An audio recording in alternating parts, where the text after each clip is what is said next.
슈바베 지수라고 들어보셨나요? 가정에서 지출하는 생활비 가운데 월세나 관리비 등 주거비가 차지하는 비중을 뜻하는데요. 통계청에서 슈바베 지수를 조사했더니 해를 거듭할수록 주거비 지출이 점점점 더 늘어난 걸 우리가 확인할 수가 있습니다. 이런 결과가 나온 이유는 주택 가격의 가파른 상승과 또 월세 비중이 늘어났기 때문인데요. 국민들은 주거비 지출에 대한 부담을 얼마나 느끼고 있을까요? 직접 들어봤습니다. 어떻게 대출을 받아야 되는지 어느 곳을 가야 되는지 모르잖아요. 그렇다고 누가 여기 좋다더라 저기 좋다더라 가봤는데 그때 상황하고 맞지 않아서 또 이게 안 되는 경우도 많기 때문에 그런 것들이 은행권이나 다른 데서 좀 적정하게 그런 정보 같은 거를 많이 공유해 주는 게 되게 중요하다고 봐요. 아니요, 주로 그냥 인터넷에서 하는데 그래서 되게 한계가 있어요.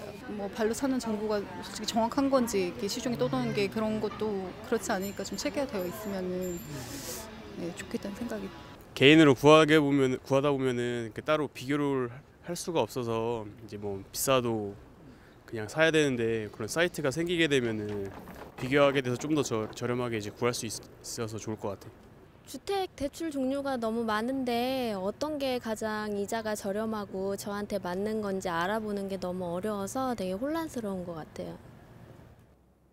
정부는 이런 시민들의 부담을 덜어주기 위해 내년부터 2022년까지 공공임대주택을 해마다 13만 가구씩 공급해 총 65만 가구로 늘리겠다고 발표했습니다.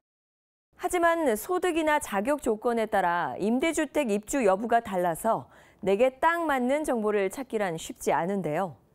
그래서 정부가 국민들이 주거지원 정책을 잘 활용할 수 있도록 다양한 주거복지 정보를 한눈에 알 수 있는 온라인 사이트를 만들었습니다. 바로 정부가 운영하는 마이홈 포털입니다. 개인의 여건에 따라 임대주택과 집수리 비용 등 주거와 관련된 정보를 편리하고 알기 쉽게 제공하고 있는데요. 특히 자가진단 서비스가 있어 나에게 꼭 필요한 주거지원 프로그램을 안내받을 수 있습니다. 자가진단 페이지로 들어가면요. 전월세 수리비용, 공공주택, 주택대출 이 세 가지 분야가 나옵니다.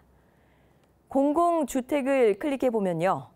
소득과 무주택 여부, 가구 원수 등 세부적인 정보를 입력해야 하는데요. 세부 조건이 맞으면 공공임대주택 신청이 가능하다는 진단이 나옵니다. 이어서 공급 조건과 지역을 선택하면 현재 모집 중인 공공임대주택의 면적과 임대보증금까지 한눈에 알 수 있고요. 이렇게 해당 기관 홈페이지로 바로 연결돼서 원하는 공공임대주택을 신청할 수 있습니다. 뿐만 아니라 원하는 지역을 선택하면 해당 지역의 모든 공공주택을 파악할 수 있어서 클릭 한 번으로 맞춤형 정보를 손쉽게 얻을 수 있습니다.